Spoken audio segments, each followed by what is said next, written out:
পৃথিবীর সবচেয়ে বড় বাদাবন এই সুন্দরবন। জল, জঙ্গল, বাঘ, কুমিরের রাজত্ব।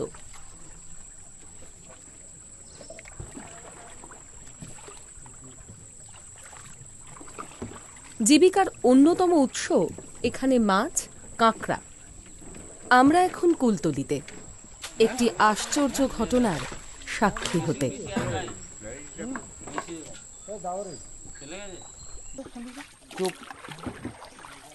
অতি সাধারণ এই জনপদে আছেন প্রায় 500 মহিলা মৎস্যজীবী। নদী বেষ্টিত এই দ্বীপে সকাল, দুপুর তাল গাছের গুঁড়ি থেকে তৈরি ডোঙা নিয়ে মাছ ধরতে ব্যস্ত থাকেন। মাকড়ি নদী, মাকড়া নদীর মোহনা, ডাবধানা, দারিকের খাল, কুমিরমারি, ভারানি খাল, 20 নম্বর, খুব বেশি হলে 1-1.5 কিলোমিটার দূর পর্যন্ত এদের মাছ ধরার ক্ষেত্র। মাছ ধরার পদ্ধতি সাধারণ।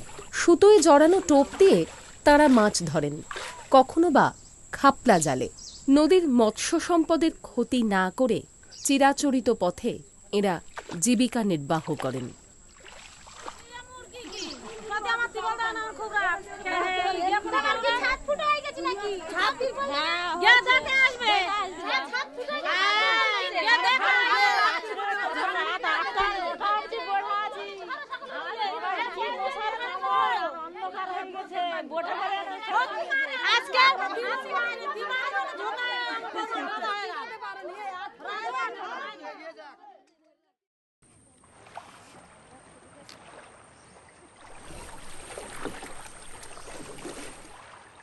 এই সাধারণ পদ্ধতিতে মাছ, কাঁকড়া ধরাও সরকারি আদেশে নিষিদ্ধ।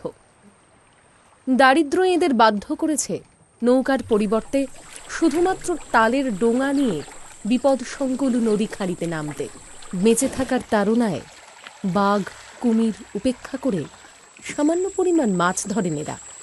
সেখানেও কিন্তু রয়েছে সরকারি বাধা। জঙ্গলে সমস্যা অনেক কিছু দেখা যায়।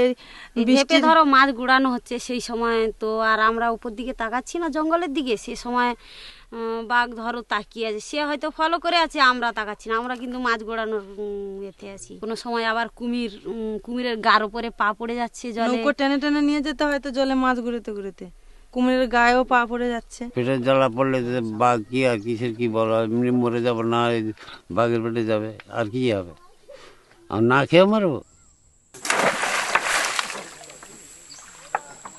এই মানুষগুলির উপর সংরক্ষিত বনাঞ্চলের নিষেধাজ্ঞা একতরফা জারি করা হয়েছে। করা হয়নি এদের জীবন জীবিকা সুরক্ষার কোনো মূল্যায়ন, নেওয়া হয়নি কোনো মতামত। তাই নিজ বাসভূমে এরা পরবাসী। যা বিয়ে হয়েছে তবে থেকে আমরা ডিঙি চালিয়ে খাই, আমাদের এর উপরেই নির্ভর। কি করব, ওইতে আমাদের তো সংসার চলবে। আমাদের কি 10 বিঘে সম্পত্তি আছে যে আমরা কি করে খাবো, আর বাচ্চাগুলোর কি করে খাবো? আমরা ডোঙা, ছোট ছোট ডোঙা নিয়ে তো আমরা মাছ কাঁকড়া ধরি, আমরা তো কোনো ক্ষতি করি না, আমাদের পেটের দায়ে আমরা খাটতে যাই, তাহলে মাছ কাঁকড়া ধরে আমরা খাই। ক্ষতি যারা করছে তাদের কিন্তু ধরছে না, তো আমরা যারা গরিব মানুষ মাছ কাঁকড়া ধরতে যাই আমাদেরই ধরছে, এবং কোনো কিছু হলে আমাদেরই দায় দিচ্ছে।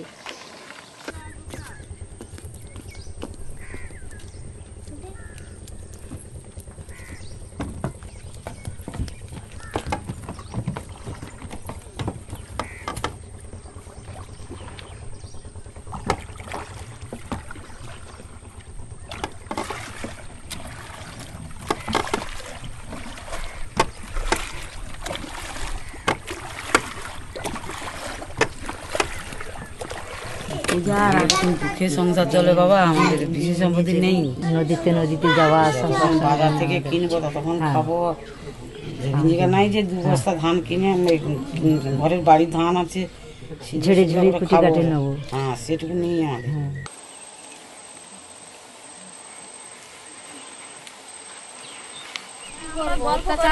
তোমার সঙ্গে ডিউটি করতে দেখা হয়েছিল, ও তখন বলবে হ্যাঁ, যাতে ওদের কি বলেছে, তখন আমরা বলবো আমাদের ধমকিয়েছে, উল্টো পাল্টা কথা বলেছে, আর লাভবে না এইসব বলে হাঁড়ি তুলে নেয়, নেবে ফিরিয়ে বলেছে। দেয় ঘরে, যে তোমরা বাড়ি চলে যাও, কাঁকড়া ধরতে যাবে না, গেলে ধরে নিয়ে যাবো। একটা গাছ কিনতে গেলে এখন 3,000, 3,500, 4,000 টাকা নিচ্ছে। এই তো আগের বছর এই তো ডোঙা করা হয়েছে, এই তো মাথা ফুটো হয়ে গেছে।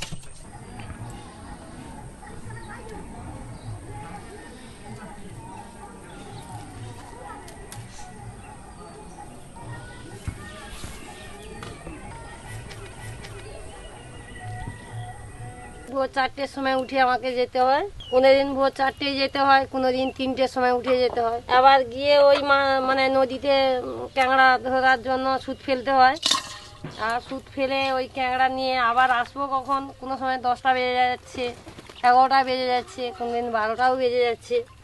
আবার বাড়িতে এসে ওগুলো রেখে রেখে দিয়ে আবার স্নান টান করলাম, করে ট্যাংরা বাঁধতে হবে, বেঁধে নিয়ে আবার আমাকে যে মার্কেটে নিয়ে যেতে হবে। মার্কেটে নিয়ে গেলাম, নিয়ে যে বিক্রি করলাম, আবার যেইগুলো রোজগার হলো, যা কিছু কিনে টিনে নিয়ে এসে সেদিনকার যা নিবারণ করা হলো। দামটা ওই ছোটো 100 ওজনের ক্যাংড়াগুলো, ওগুলো ওই 130 টাকা, 150 টাকা এরকমভাবে সিস্টেমে নেয়। যেগুলো 200 সেগুলো মানে 250 টাকা ওজনে নেয়। সবাই এক জায়গায় নদীতে যাওয়ার সময় যখন আমরা কাঁকড়া ধরে বাড়ি যাই, তখন ভাটা ধরে যায়, তো সবাই একসঙ্গে লোক ডোঙা নিয়ে বাড়ি যাই। এই জিজ্ঞেস করা হলো তোমার কত কাঁকড়া হলো, উনি আমাকে জিজ্ঞাসা করলো যে তোমাদের কত কাঁকড়া হলো, এইসব বলি আমাদের বাড়ি যাবে এসো, দিদি বলে আমাদের বাড়ি এসো।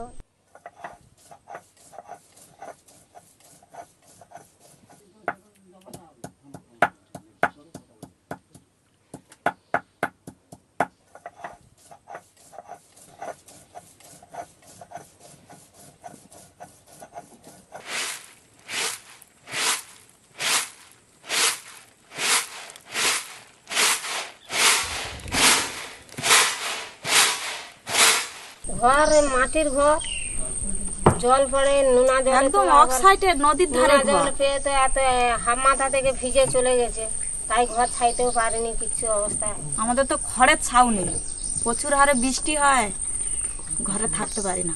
স্যার কী করে চলবি, আবার পূজা করবি কি আসতেছি, আবার কী করে ছাগল পনে নিয়ে তাদের পূজা করে দেখাবো, তাদের জামা কাপড় না কিনতে পারি না কিছু করতে পারি, এইসব কথা আমাদের। সেই গল্প মার সঙ্গে হচ্ছে, মেয়েরা এসে বলছে কি করবো না করবো মা, এইসব ভয় করি আমরা। সংসার চালাতে হবে যখন নির্ভর করছি, বাচ্চা চালাতে হবে যখন নির্ভর করছি। এই গরিব মহিলা মৎস্যজীবীরা নৌকার লাইসেন্স, সংরক্ষিত জঙ্গলে মাছ ধরার পারমিট জোগাড় করে উঠতে পারেননি। এই অজুহাতে চলে তাদের উপর অকথ্য অত্যাচার।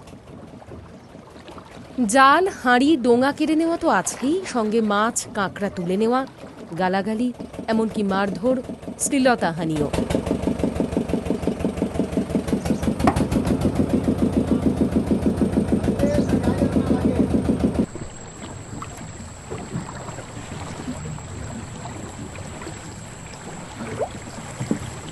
আরও সমস্যা দেখা যায়, এই মাছ নিয়ে আসতে আসতে ফরেস্টার দেখা হলো, ফরেস্টার মাছ নিয়ে নিচ্ছে, কই পাস তুলে নিচ্ছে, আবার টাকা পয়সা না দিলে আবার তাদের ছাড়বে না। আমরা ডোঙা নিয়ে যাই, নৌকোয় যাই মিন ধরতে, ফরেস্টার তার দেখা হলে তার বলবে হাঁড়ি তুলে নেবে, জাল তুলে নেবে। মাঝে মাঝে ধরতে গেলে আবার হাঁড়ি তুলে নিচ্ছে, জাল ছেড়ে নিচ্ছে, আবার ধমকানি দিচ্ছে, এবারে ধরলে সারা জীবন জেল করা হবে।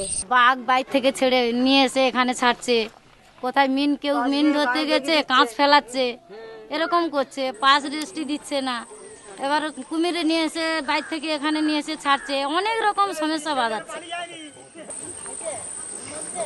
কিন্তু লড়াই যেখানে বেঁচে থাকার, সেখানে অত্যাচারিত শেষ কথা হতে পারে না।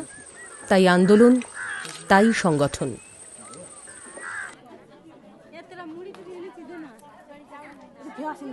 এই মহিলারাই গড়ে তুলেছেন কুলতলি ডোঙা মহিলা মৎস্যজীবী সমিতি। এরকম শুধুমাত্র মহিলা মৎস্যজীবীদের সংগঠন গড়ে তোলা কিন্তু বিরল। দক্ষিণবঙ্গ মৎস্যজীবী ফোরাম সমস্ত সহযোগী সংগঠনগুলোকে আপনাদের কথা জানিয়েছে এবং সারা পৃথিবীতে প্রচারিত হয় এরকম মৎস্যজীবী সংবাদপত্রে আপনাদের খবর ছাপা হয়েছে, সারা পৃথিবীতে ছড়িয়ে পড়েছে। এত নিজেদেরকে দুর্বল বলে মনে করবেন না যে যা খুশি ওরা করে ফেলতে পারে। আপনাদের বাপ ঠাকুরদের আমল থেকে এখানে মানুষে মাছ কাঁকড়া ধরছে, এইটা তাদের অধিকার, তাদের বেঁচে থাকার অধিকার, তাদের জীবিকার অধিকার। কেউ তাদের ওপর থেকে ফতোয়া দিয়ে তাদের এই জীবিকার অধিকারটাকে বন্ধ করতে পারে না। আমাদের দেশের যা আইন, সে আইনও এখন এই কথা বলে না। আমাদের দেশের আইনে, বনাধিকার আইনে পরিষ্কার বলা আছে, জঙ্গলের উপরে নির্ভরশীল যারা মানুষ, তাদের যে জীবিকার অধিকার, সেই জীবিকার অধিকারকে সম্মান করতে হবে, তাকে রক্ষা করতে হবে, তার সেই অধিকার তাদের দিতে হবে। তো আপনারা মনে রাখবেন, ওরা অল্প, আমরা অনেক। গায়ের জোরের লড়াইয়ে কিন্তু ওরা হেরে যায়। মহিলা মৎস্যজীবী এক হও, ফরেস্টারের অত্যাচারের বিরুদ্ধে সমস্ত মহিলা মৎস্যজীবী এক হও। আমাদের দাবি মানতে হবে, নইলে আমরা ছাড়বো না। জব তোমাদের দিতে হবে। আমাদের আন্দোলন চলছে, আমাদের আন্দোলন চলছে। মৎস্যজীবী 14ই ফেব্রুয়ারি 2015। ধারাবাহিক অত্যাচার সহ্য করতে না পেরে জঙ্গলের মধ্যে কুলতলি বেট অফিসে জমায়েত হন অত্যাচারিত মহিলা মৎস্যজীবীরা। তুমুল বিক্ষোভে ফেটে পড়েন। বিট অফিসারকে না পেয়ে সারাদিন ধর্ণা দেন। প্রতিজ্ঞা করেন অফিসার অত্যাচার বন্ধের নির্দিষ্ট প্রতিশ্রুতি না দেওয়া পর্যন্ত তাঁরা ফিরবেন না। অবশেষে বিট অফিসার আসতে বাধ্য হন। ভবিষ্যতে আর ডোঙা তুলে নেওয়া হবে না বলে আশ্বাস দেন। এভাবেই শুরু হয় এক নতুন আখ্যান। চৈত্র বৈশাখ মাসটা যে বন্ধ থাকে, জ্যৈষ্ঠ মাসটা 3 মাস বন্ধ থাকে, মাছের ডিম যখন হয় তখন নদীতে নামতে দেয় না। তাহলে তখন আমরা কি করে খাবো? আমাদের তো আর তো কোনো খাওয়ার কোনো নেই, রাস্তা নেই। তাহলে তো সেই সময় যদি আমাদের কিছু টাকা পয়সা সাহায্য করে তাহলে আমাদেরও উপকার হয়। 400 থেকে আরও আমরা সমিতি বাড়াতে পারি, বাড়িয়ে আবার অন্যায় অত্যাচারের আমরা নেমেছি যখন, আমরা শেষ পর্যন্ত আমরা লড়াই করে যাব। বাঁচতে হলে আমরা লড়াই করেই বাঁচবো।